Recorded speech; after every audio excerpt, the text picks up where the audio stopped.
Good morning, students. Today we are going to start jurisdiction, power and function of the Supreme Court. Jurisdiction का मतलब होता है क्षेत्राधिकार, यानी क्या क्या चीज सुप्रीम कोर्ट के अधिकारों के अंदर आती है.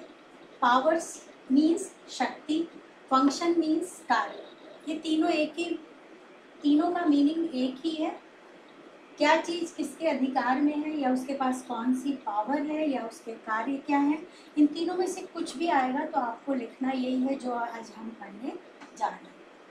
फर्स्ट है ओरिजिनल ज्यूरिडिक्शन. ओरिजिनल ज्यूरिडिक्शन जो है ये 2 पार्ट्स में डिवाइड होती है बच्चों. ओरिजिनल सिंगल ज्यूरिडिक्शन और original concurrent jurisdiction. Original single का मतलब ये होता है एक में, सिर्फ और सिर्फ एक्सक्लूसिवली कौन सी चीज जो है वो सिर्फ सुप्रीम कोर्ट के अंदर आती है. अब आपको मालूम है कुछ डिस्प्यूट्स ऐसे होते हैं जो सिर्फ और सिर्फ सुप्रीम कोर्ट के पास ही ले जाए जाते हैं, यानी वो डिस्प्यूट्स जो सिर्फ सुप्रीम कोर्ट में ही जिनकी सुनवाई होती है उसे हम ओरिजिनल सिंगल ज्यूरिडिक्शंस कहते हैं. फिर सेकंड है ओरिजिनल कॉन्करेंट ज्यूरिडिक्शन. इसमें क्या होता है कि जब एक राज्य या एक से अधिक राज्य या आपस में स्टेट्स के बीच में कोई भी प्रॉब्लम क्रिएट होती है तो उस प्रॉब्लम को सुप्रीम कोर्ट के पास लाया जाता है उस मैटर को सॉल्व करने के लिए. ये तो था हमारा फर्स्ट ज्यूरिडिक्शन, पावर या फिर फंक्शन. ठीक है. अब सेकंड है एपिलेट ज्यूरिडिक्शन.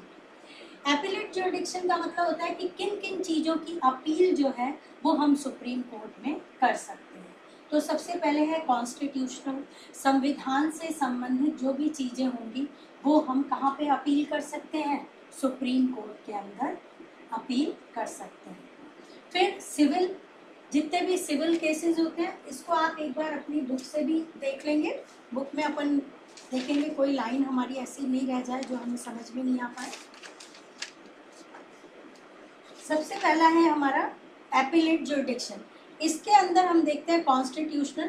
तो इसमें आपके दे रखा है अकॉर्डिंग टू 136, यानी जो हमारा 32 है, जो सेक्शन 32 है उसके अकॉर्डिंग क्या दिया हुआ है कि हाई कोर्ट के अंदर कुछ इम्पॉर्टेंट क्वेश्चन ऐसे होते हैं जो मतलब हाई कोर्ट में कोई डिस्प्यूट डिस्कस किया गया है लेकिन वहाँ पर हम सेटिस्फाइड नहीं हो पाए तो हम कहाँ पर जा सकते हैं, सुप्रीम कोर्ट के अंदर उसकी अपील कर सकते हैं.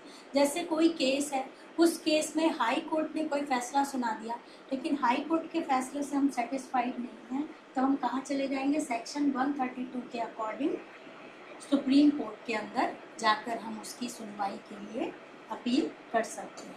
ठीक है. फिर सेकंड है हमारा सिविल.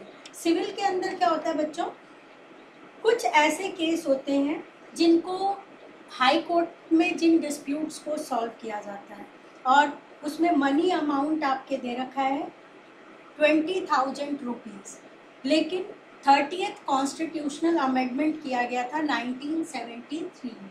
कौन सा, 30th.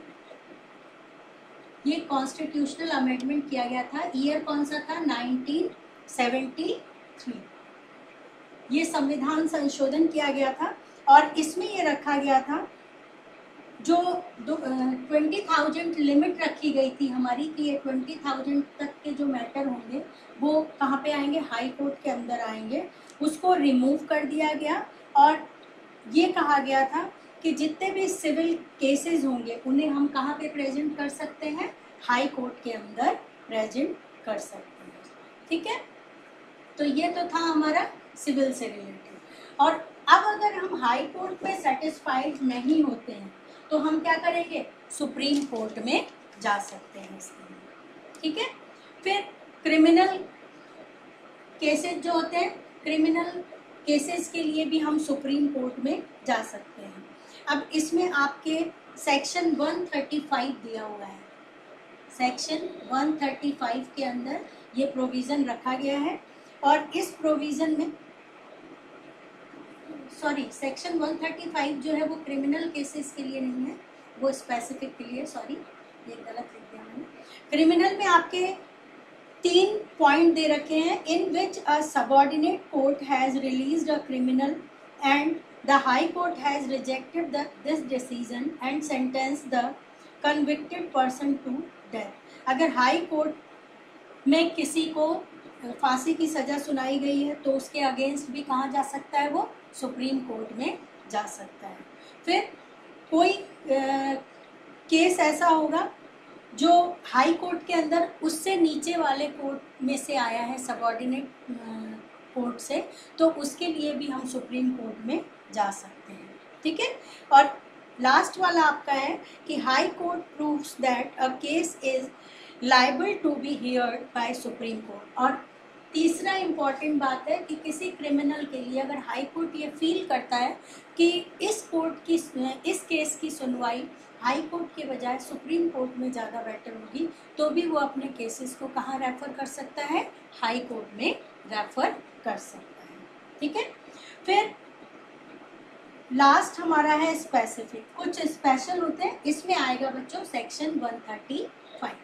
सेक्शन 135 के अंदर क्या होगा, इसमें ये दिया गया है कि कुछ स्पेशल मैटर पे क्या होगा, कुछ स्पेशल कैटेगरीज होती हैं जिन कैटेगरीज को सुप्रीम कोर्ट के लिए सेव रखा गया है। जब हाई कोर्ट या फिर ट्रिब्यूनल कोर्ट के अंदर कोई केस की सुनवाई की जाती है और उसमें कोई प्रॉब्लम हमें दिखाई देती है तो उस केस को कहाँ रेफ़र किया जा सकता है, सुप्रीम कोर्ट में रेफ़र किया जा सकता है। जैसे नॉर्मल हॉस्पिटल से स्पेशल हॉस्पिटल में मरीजों को भेजते हैं, वैसे ही सेम इसमें क्या किया जाता है कि कोई केस आया है स्पेशल कैटेगरी का, उस केस में अगर हाई कोर्ट को ये लगता है कि हाई कोर्ट से बेटर कार्रवाई कहाँ पे होगी, सुप्रीम कोर्ट में, तो वो उस केस को कहाँ पर रेफ़र कर सकते हैं, सुप्रीम कोर्ट में रेफ़र कर सकते हैं। ठीक है। ये तो थे हमारे सेकंड के 4 पार्ट। अब मैं दोबारा रिपीट कर देती हूँ। फर्स्ट हमारा पावर और फंक्शन या ज्यूरिडिक्शन था, ओरिजिनल ज्यूरिडिक्शन, जिसे हम प्रारंभिक क्षेत्राधिकार के नाम से जानते हैं। ये 2 पार्ट में बच्चों आपके डिवाइड था। सबसे पहला था ओरिजिनल सिंगल ज्यूरिडिक्शन, जो सिर्फ और सिर्फ सुप्रीम कोर्ट में ही सुनवाई की जाती है, जो केसेस सम स्पेशल केसेस होते हैं जो सिर्फ और सिर्फ सुप्रीम कोर्ट में ही भेजे जाते हैं। फिर दूसरा था ओरिजिनल कॉन्करेंट ज्यूरिडिक्शन, जो स्टेट्स के बीच में म्यूचुअली डिस्प्यूट्स होते हैं, उन स्टेट्स के डिस्प्यूट्स को सॉल्व करने के लिए जो अधिकार है उसे हम ओरिजिनल कॉन्करेंट ज्यूरिडिक्शन कहते हैं। अगर किसी स्टेट में कोई प्रॉब्लम हो जाती है, एक स्टेट में भी हो सकती है, 2 में भी हो सकती है, या आपस में स्टेट्स में भी हो सकती है, तो उनको सॉल्व करने के लिए हम क्या करेंगे, सुप्रीम कोर्ट में जाएंगे। ये तो था फर्स्ट के 2 पार्ट के लिए। अब सेकंड है एपीलेट ज्यूरिडिक्शन। हम कहाँ कहाँ पर अपील कर सकते हैं, तो उस अपील में 4 मैटर दिए हुए हैं आपके। फर्स्ट दे रखा है कॉन्स्टिट्यूशनल, संविधान से संबंधित, जिसमें सेक्शन 132 के अंदर दे रखा है कि हम अगर हाई कोर्ट के किसी डिसीजन से सेटिस्फाइड नहीं होते हैं तो अकॉर्डिंग टू कॉन्स्टिट्यूशन हम कहाँ जा सकते हैं, सुप्रीम कोर्ट में जा सकते हैं। और ये एक अमेंडमेंट एक्ट था, उस अमेंडमेंट एक्ट के थ्रू इसको लागू किया गया। फिर उसके बाद है सिविल में हमने पढ़ा था 38 अमेंडमेंट एक्ट हुआ था, कॉन्स्टिट्यूशनल अमेंडमेंट हुआ था 1973 में। उसमें 20,000 तक के केसेस जो थे वो हाई कोर्ट में लागू किए जाते थे और उससे अधिक वाले जो थे वो सुप्रीम कोर्ट। लेकिन बाद में इसको अबॉलिश कर दिया गया और कोई भी सिविल से रिलेटेड केस होगा जिसे हम सुप्रीम कोर्ट में भी ले जा सकते हैं अगर हम हाई कोर्ट से सेटिस्फाइड नहीं है। ऐसे ही क्रिमिनल का दे रखा और ऐसे ही स्पेसिफिक का दे रखा। अब थर्ड पॉइंट है power to give special order for appeal. अब सुप्रीम कोर्ट के पास एक स्पेशल पावर है बच्चों, और वो अकॉर्डिंग टू सेक्शन 136 दिया गया है। ठीक है, 136 के अकॉर्डिंग दिया गया है। इसमें है कि हाई कोर्ट या ट्रिब्यूनल या मिलिट्री कोर्ट जो होता है, इस लाइन को आप ऐसे कैसे पढ़ेंगे, according to section 136 the supreme court has the power to hear appeal against the decision made by any high court और tribunal except the military court. इसमें एक इम्पॉर्टेंट लाइन है मिलिट्री कोर्ट। ये जो मिलिट्री कोर्ट आपकी दी हुई है,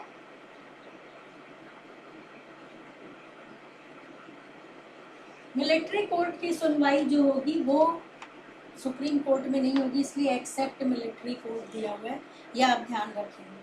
फिर है सुप्रीम कोर्ट के ऊपर कोई रिस्ट्रिक्शन नहीं लगाया गया, इसे स्वतंत्र रखा गया है। ये एक स्पेशल कैटेगरी मानी गई है सुप्रीम कोर्ट की। सुप्रीम कोर्ट के ऊपर कोई भी, इसीलिए इसको नाम दिया गया है सुप्रीम कोर्ट। फिर है एडवाइजरी जुरिडिक्शन। इसके अंदर क्या है कि सुप्रीम कोर्ट जो होता है कॉन्स्टिट्यूशन के अकॉर्डिंग कोई भी समस्या अगर आएगी तो सुप्रीम कोर्ट उस पर अपनी एडवाइस पे कर सकता है, ठीक है। और फिर ये सेक्शन दे रखा है इसके अंदर 143, और बाकी का आप इसके अंदर से ध्यान से पढ़ेंगे। कोई वर्ड समझ नहीं आएगा then you can ask me. फिर फिफ्थ पॉइंट है आपके कोर्ट ऑफ रिकॉर्ड। ये बहुत इंपॉर्टेंट पॉइंट है बच्चों। कोर्ट ऑफ रिकॉर्ड पे अलग से भी क्वेश्चन बन सकता है, वैसे इन सब पे अलग अलग से क्वेश्चन बन सकते हैं, पर कोर्ट ऑफ रिकॉर्ड जो है वो बहुत इंपॉर्टेंट है। Section 129 provides the Supreme Court the status of the court of record. There are two implications of the court of record. Firstly, the decision of this court will be regarded as proofs everywhere, and in case of they being presented in any court, no question regarding their authenticity will be voiced. Second, the court can punish anyone charging him with contempt of court. अब देखो बच्चों, ये जो court of record है ये हमें इनमें section लिखने आपके लिए कंपलसरी है। ये सेक्शन है इसका 129। इसके अंदर ये बताया गया है कि सुप्रीम कोर्ट किसी स्पेशल इन्वेस्टिगेशन पर अपना कोई रिकॉर्ड रखती है तो सेम वैसा ही कोई मैटर दोबारा अगर आ जाए तो अलग से कानून बनाने की ज़रूरत नहीं है, या उन्हें सज़ा सुनाने के लिए अलग से कार्रवाई की ज़रूरत नहीं है। हम उसी पहले वाले केस के रिजल्ट्स को ही रिकॉर्ड के रूप में यूज़ कर सकते हैं। जैसे मान लो किसी टेररिस्ट पर कोई रिकॉर्ड रखा गया है सुप्रीम कोर्ट में, सेम वैसा ही टेरर अगर दोबारा आता है तो उतनी सारी इन्वेस्टिगेशन या खर्चे की ज़रूरत नहीं है। हम पहले वाले टेररिस्ट पर करी गई कार्रवाई के जो स्टेप्स थे उन स्टेप्स को हम दूसरों पर भी फॉलो कर सकते हैं। लेकिन एक बात उसमें ध्यान रखनी है हमें कि वो जो हम स्टेप फॉलो कर रहे हैं वो टेररिज्म जो होगा वो वैसा ही होना चाहिए जैसा पहले वाला था, मिलता जुलता होना चाहिए। ऐसा नहीं है कि डिफरेंट पे हम डिफरेंट केसेस के फैसले को दूसरे पे लागू कर देंगे। एज अ रिकॉर्ड उसे यूज़ किया जाता है और उस पर कोई क्वेश्चन नहीं कर सकता है। इसका मतलब उस पर हम थोड़ा सा भी सस्पिशन नहीं कर सकते, शक नहीं कर सकते, उसे एज इट इज़ ही हम अडॉप्ट करेंगे, ठीक है। फिर है प्रोटेक्टर ऑफ फंडामेंटल राइट। अगर हमारे फंडामेंटल राइट में कोई प्रॉब्लम आती है तो हम कहाँ जा सकते हैं? सुप्रीम कोर्ट में जा सकते हैं, वो हमारे प्रोटेक्टर के रूप में होता है, ठीक है।